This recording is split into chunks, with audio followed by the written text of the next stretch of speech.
Hey guys, we're back on Arterberry again, and before we get started, I just want to point out that if you've missed any of the previous episodes in this series, go and click that link to the playlist in the top right corner of the video to go get caught up, or if you prefer, there will also be a link in the video description down below. Now, assuming you did see the last episode, we obviously need to improve our setup for Obor. I can grind it out as it is, but that second attempt was way too close for me to be comfortable doing this long term. Thus, today we're going to make some small but necessary upgrades, and as you can see, we're going to start out doing some crafting to get closer to that elusive Amulet of Power. But for now, brace yourselves, it's about to get rocky. While most people play the game with membership, I'm choosing to limit my account by not granting myself any of the niceties afforded by having a membership.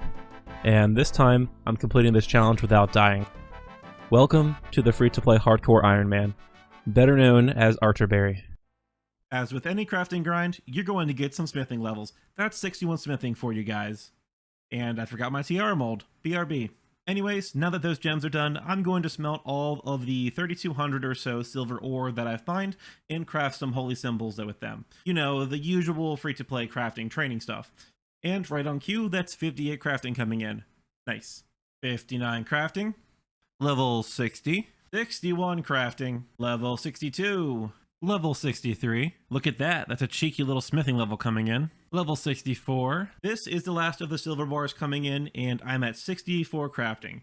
Before I make another big push, I want to grab my pickaxe really quick and head on over to the crafting guild to get some gold ore to make some jewelry. It won't be a ton of experience, but between all the gems I have, it should get me a good bit closer. And it looks like we need somewhere around 400 gold ore, so I'm going to get, 400 to 500 gold, make those bars, and then create all this jewelry. Of course, I'm going to keep one diamond for the eventual power amulet at the end. What I'll be doing is basically what I've been doing with silver ore, just going here, mining the I think it's 7 gold ore. Yeah, 7 gold rocks. Hop worlds as needed and just teleport back to Falador to bank. Surprisingly, I haven't had too much competition here for silver or gold in the past, so... Oh, forgot that I was close to a mining level. But yeah, look at that, 71 mining coming in. Hey, look at that. I just did a random event, the evil twin thing, and I got 4 uncut rubies. And that is actually pretty huge because when I go to train smithing, the most efficient thing for me to do is mine a bunch of iron ore and smelt it into bars and such. And rings of forging help with that quite a bit. And obviously they are made from ruby rings, so having more rubies, good. Oh boy, look at that. I got another clue scroll. All right, here's that clue completed. And a duplicate. Yay. Of course, I got another clue and... All right, 500 gold ore should cover everything. Now let's get these all smelted. This is the last inventory of gold bars, and now let's go start making some hashtag bling bling. I got a few more gems while mining. Thank you, Molly, for those rubies. Those will definitely come in handy down the road. And I think we're just going to craft all these gems into rings. Obviously, the ruby rings will be used for rings of forging, and everything else will probably just get alked or sold for gold. Quick change of plans, I realized that I'm actually a dummy and amulets actually give more XP than rings. So we're doing that now, except for ruby rings, obviously. Alright, so this is the last inventory of jewelry that I'm going to make, and unfortunately this is not going to quite get me to 65 crafting. I'm going to be like, what, 2k away, whatever that ends up being. So I thought about it, and instead of going right to 65 right now, because 2k experience really is not going to matter in the long term, I'm going to put crafting off for the time being and switch over to mining because I also need to get to 89 smithing at some point to make that rune scimitar. And if I don't do at least a little bit now, it's going to be a lot more painful down the road. Actually, before we go mine iron ore, I'm going to sell all this jewelry to the store to get some cash. I'm going to sell about 50 symbols per world and like 5 each of the other jewelry, just so I'm not spending too long doing this, and money really isn't that important on this account. And yes, I know I could sell some of this to Grum or whatever his name is in Port Sarum, but I really just don't feel like walking over there just to get a little more GP. It's just not worth it. I'm sorry, Grum. Funny story, I actually had to change shops because I ended up overstuffing all of the shops in the free-to-play worlds. So I'm over in Lumbridge now, finishing off the last little bit. Sick. That's another about 240k cash. You love to see it. Alright, now we're getting to the iron ore. I'm going to go for about 20k or so iron ore, and then it's off to the furnace to smelt it all, and should get me to about level 72 or so smithing. It's a far cry from where I really want to be, obviously, because I'm going for 89, but it's a good step in the right direction. This will take approximately 3 decades or so I'll catch you on the other side. I almost missed it, but that's level 72 mining coming in. Of course, I got myself another clue geode, so let's go ahead and complete this. Just walking myself over to Gertrude to complete the first step. All right, here's the clue casket. Hello? There we go. Yep, just a bunch of junk. You know, I'm walking back to the bank right now, and I think I just figured out a better way to mine iron ore. So normally you'd want to, mine a bunch of iron ore and then find a way to teleport back to make it a little bit quicker. And I've kind of determined that, teleporting over here really doesn't save too much time. It's not really worth wasting the law runes over that. But what I might be able to do is get a bunch of chronicle charges, teleport right here to the iron ore. That might save me just, 10 seconds, 15 seconds of running every trip. So I might just run to Draenor and get a bunch of chronicle charges. All right, Diango, give me some of those chronicle charges. I have 167 chronicle charges now. I don't want to spend too much on chronicle charges in the event that this really doesn't save too much time. So let's go ahead and deposit all these runes and equip the chronicle, and let's start mining some iron ore again. Okay, so it looks like after 5 full trips of iron ore, looks like it's averaging out a little over 600 iron ore per hour, which, if I remember correctly, after about 5 trips of running back and forth between the Varrock East Mine and East Bank, it leveled out around 400, maybe 450 per hour. So this does seem like it has significantly upped my iron ore per hour. Oh, heck yes, I'll definitely do a maze. Duh, lame. I was hoping for some ores or something to kind of help with smithing training, but oh well. Hey, got another clue step for mining. I'll take the runes, I guess. Cool. Clue 93. Nope. 723 mining coming in. Blue 94. Yum. Cabbages. Well, I actually like cabbage on my hot dog, so I guess that's not that bad. Blue 95. Bob, is this an ad? All right, so I'm just under 7,000 iron ore mined on the account, and I'm out of charges. My chronicle is literally at 0, so I'm just walking over to Draenor Village, gonna hit up Diango and get myself some more charges. I'm not sure how many I'm going to need. Last time I think I bought 160 or so, and that got me, I don't know, 5 or 6k iron ore. But I'm going to do the same thing as before. Oop. Let's remove the chronicle and start using all these teleport cards. But yeah, I'm not sure how many I'm going to need to buy, but I'm going to probably get like 400 or so charges on this thing. I didn't realize I hit 500 charges. I actually went a little past and hit 600. But that's more than fine. That should be more than enough for me to get done what I need to do. These levels are really slowing down now, but that's level 9074 mining for you. Beginner casket 96. Or junk. Casket 97 is just some arrows. Cool, I guess. More supplies. It feels like it's been about a month and a half, maybe 2 months, but there's level 75 mining coming in. Casket 98. Oh, joy. A duplicate. Love to see those if you like pain. Casket 99. Ooh. Casket 100. Is this going to be great? Nope. False hope. I think we skipped a level somewhere, but that's level 77 coming in. Casket 101 is a laugher. I almost missed it, but Casket 102 is super lame. All right, now that we have our 20k, actually I ended up getting 20.1k. I got a little overzealous for a little bit. It's time to start training some smithing. But the smart thing to do here first is to make up these ruby rings into rings of forging so I do not fail any iron bars, at least for the first like 10k or so. And I even got another 10 rubies from mining, so that's even better.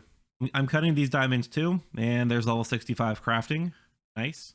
We're down in Alcarid now to smelt these ruby rings. Nice and easy. While we're down here, I figured I'd smelt these emerald rings too for some cash. Never hurts to do so. And of course, the final step is to head up to the Grand Exchange and talk to good old Murky Matt to convert these ruby rings into rings of forging. This is it's just a beautiful sight, you know?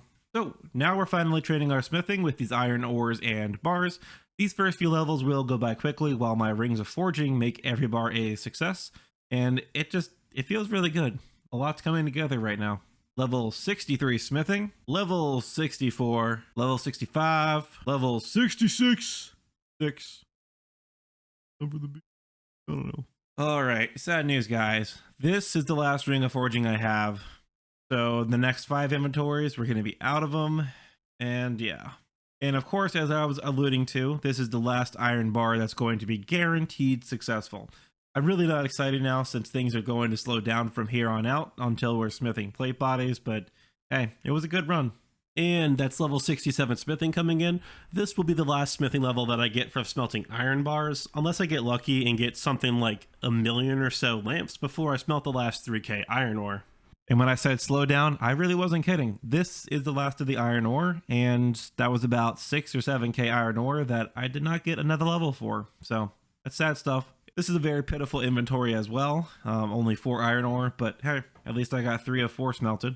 Yeah, that last 6k or so iron ore that was without ruby rings was kind of sad. It did not give me another level, but that's all 20k iron ore smelted, and it leaves us with 16.3k iron bars, thanks in large part to those ruby rings. Obviously, I went to the Varrock West Bank, which is the closest anvil to a bank in free-to-play, and I'm just going to make all these bars into plate bodies. It's not the most AFK task as I would prefer, but this is going to be the fastest way to level smithing and go through the 16k iron bars. Level 68 smithing. Level 69. Was there supposed to be a joke here? Something about a number? I don't know. Look at that, boys. We got level 70 smithing coming in. I can now smith adamant bars, which is kind of cool. I can only make daggers, unfortunately, and I guess I could boost to an axe, but actually, you know what? Yeah, adamant axe. That's an upgrade. 71 smithing. So this is embarrassing. I kind of fucked up again and lost my last clip where I got level 72 smithing. I was cleaning up clips and thought I had a dupe, but that was not the case, obviously. But thankfully, it was only 1 level and you're not missing much. But either way, we're at the end of the iron bars. I got level 72 smithing, and I'm going to take these plate bodies and the couple inventories or so of iron battle axes I may have had mistake and sell them all for cash. I gotta be honest, world hopping is probably my least favorite activity on the game other than thieving, especially when I'm competing others that are doing the same. But I did at least sell about 700 or so of them, and we're sitting nicely at about 869k in the bank. Nice. To kill some time while I'm waiting for Horvik to unstock his wares, since I have saturated all of the free-to-play stores, I'm going to use up some of these nature runes by alching some plate bodies. I don't want to use all my nats right now, since I want to save some for later for other tasks like superheating iron ore, so I'm just going to use maybe 100 or so just to get another magic level. There we go, that's level 57 magic. Let's head back to Horvik and sell some more plate bodies. So I sold about another 1,000 or so iron plate bodies to Horvik, and unfortunately his shop is saturated again on all the free-to-play worlds. I got a little bit more in this time because I wasn't competing with as many people for whatever reason. But regardless, I'm going to hold off on this for now and stick with this extra 217k that I made for the account. Now I actually want to give you guys a little teaser for what's coming down the road in the future episode, probably like 2 or 3 from now. I'm going to grab my cash stack from the bank and spend some of this money on Chaos Runes for some future magic training that will be done on Ogress Warriors. But obviously that's going to come after Obor and probably Bryophyta, if I'm speaking honestly.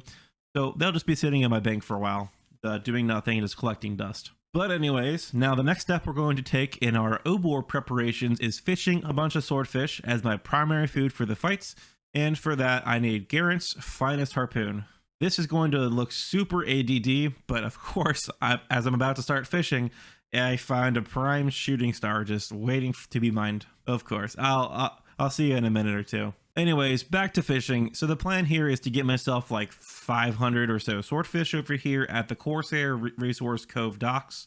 I might have said that wrong, but either way, this is probably the fastest way to do this in free-to-play, being as I can run over to this bank on the other side of the Corsair Cove. Which, to be fair, is far away, but the only other swordfish spot is the classic fishing spot from like 2005 up in good old free-to-play Karanja docks, where you'd have to run over to Mesa Point Dock, travel to Port Sarum, and deposit at the or actually probably cook them in this house over here, then deposit them in the deposit box by Entrana's boat thing. Not an awful experience, but this is probably a lot faster.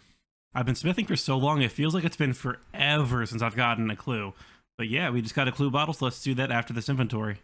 Yes, the all too familiar sighting of a beginner casket. Yeah, I'll take the nature runes, that's nice. This next fish should be 61. Of course it moves as I'm about to get it. But there we go, level 61 fishing coming in. Level 62, blue 104. Ooh, that's a good thing. That's a new bit of the Sandwich Lady outfit. Love to see it. Blue 105. Another duplicate, but hey, we're still looking good here in this outfit right here. Clue 106. Oh joy, just what I needed, a dark wizard's hat. Well, I completely forgot I was close to a fishing level and went and got some food. So I almost missed the message, but yeah, 63 fishing. All right, with this inventory, that gives me just over 500 swordfish. That really should be enough, assuming I don't burn like half of them. If I do burn like half of them, I will come back and get some more. But I also decided to keep the tuna as well, because that'll be good for some training. Normally you just drop the tuna because you want to focus on the swordfish, which are a better heal. But really the tuna will be just fine for when I'm training on things like moss giants, or if I ever do like lesser demons or something. So yeah, let's get this clue done and then start cooking some fish. And there we go, it was a 2-step clue. Only got some runes though. Level 63 cooking coming in. Level 64. And we're coming up on the last of the swordfish, and that is level 65 cooking coming in. Okay, so that's all the swordfish cooked. I got 415 swordfish out of it and only burnt 91. So I'm gonna call that good enough. Now it's time to move on to making the anchovy pizzas. All right, so my plan to make the anchovy pizzas is to trade this guy Wyden for the food store over in Port Sarim, because he has 3 of the 5 main ingredients I need for making pizzas, which are the cheese, tomatoes, and pots of flour. Yes, the cheese and pots of flour I could make on my own, but that would just get kind of tedious. Unfortunately, it also seems like someone else has the same idea as me, so let's hope I don't run into too many worlds with an empty stock. Alright, after I did a bunch of world hopping and apparently fighting with bots or something, because there were quite a few stores that were out of stock. But anyways, we got ourselves over 500 ingredients. It's 540. So I'm going to pull out my net now, bank all my coins, and we're going to go get some anchovies. How exciting. Oh boy. Alright, that's all the anchovies we need. That's just about 550. So that gives me a little bit extra in case I do eat one. But now we need to cook it all, and then we'll start making those pizzas. That's level 66 cooking coming in. Okay, so that's all the anchovies cooked, and I went and got myself a bunch of jugs. So let's go ahead and fill all these up, or at least all that I need, the 540 or so, and we'll start making those pizza bases. So making these jugs of water made me feel like a bot, and honestly, it was pretty amazing watching them sometimes. There was quite a lot going on, and yeah, I have nothing to say. But obviously, I'm not Sir Pugger, so instead of watching these bots, we're going to take our water jugs and make some pizza bases. Also, open your ears and follow closely. I'm going to teach you all how to make an anchovy pizza. So the first thing we need to do is make the pizza bases with the pots of flour and jugs of water. Next, we need to add tomatoes to those pizza bases. Then we need to take those incomplete pizzas and then add cheese to them. Okay, and now we just gotta cook these pizzas. Holy crap, I did not realize plain pizzas got you 143 experience. Maybe I'll get like another level of cooking out of this. What do you know, I did get a cooking level. Level 67 coming in. Okay, and finally we just got to add the anchovies to the pizzas. Oh man, I'm so excited. This is all coming together quite nicely. Well, I got too excited, and as you can see, I already ate half a pizza. So yeah, I got to be careful here. All right, this is the last little bit of anchovy pizzas I got to make, and it's going to leave me with a whopping 526 anchovy pizzas for bossing. Awesome stuff. Now that we're done with the gear setup for Obor, I do want to do some combat training before heading into the fight, but I also want to get a little further on my crafting training so I can be truly happy with this episode. Thus, I'm back at the crafting guild crafting more clay bowls. I really hate all the clay mining, it's just so tedious. It'd almost be better if the actual mining was slower, or if there was a way of getting clay in bulk, but I guess this is what we're stuck with, so. Okay, and got yet another clue, crafting bowls, and yep, just some more junk. Well, I almost missed it because I was on stream doing the crafting grind, and look at that, 66 crafting coming in. Love to see that. Clue number 109 coming in. More junk. Awesome. All right, finally, the last thing I want to do before Obor is train my melee stats to level 70. My thinking here is I'm hoping it will make a significant difference in my DPS, obviously with more attack and strength, and tank ability. Patent pending on that new word I just invented to make the Obor grind a little bit easier. I'm also heading over to Moss Giants now for a couple of reasons. One, I want to start collecting mossy keys. Obviously, I'll be doing Bright Fire as well. And two, I want to take advantage of the fact that mossies are still aggressive to me at this combat level, though it'll be more AFK on like half of this grind and much easier to push a little bit faster on. The only concern here is that they are in a multi-combat area, so there's a chance they may hit me too hard to truly AFK it. But if that's the case, then I'll just have to play it safe, only fight one at a time. It'll just be less AFK. Okay, so this looks like it might be doable, because it looks like this mossy rock over here is kind of blocking the path for these two moss giants. So it looks like I might be able to AFK this quite decently. And of course, I'm also going to grab some of these big bones so I can get some prayer experience. I don't want that to fall too far behind. All right, for the first time trying out those moss giants, that actually wasn't too bad. I wasn't there for that long. I think only a few minutes. Let's see. Only got 3k experience. That's totally fine. I'm not looking to get everything done right away.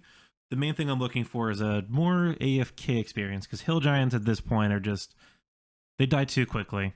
But one thing I do definitely want to do is bring some food, and thankfully I have some upgraded food in the form of tunas. That's the first level of the moss giant grind, 66 strength.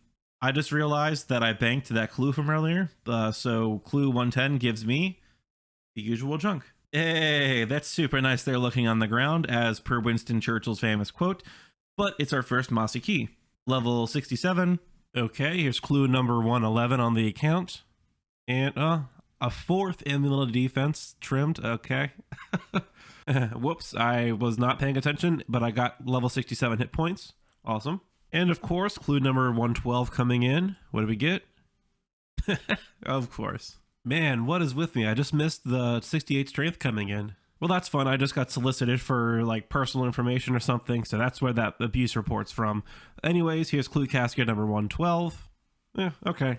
I'll take an ALK, I guess. Clue number 114 coming in. More junk, yet again. A familiar space, but a new angle for clue number 115. And yep, that's what you expect.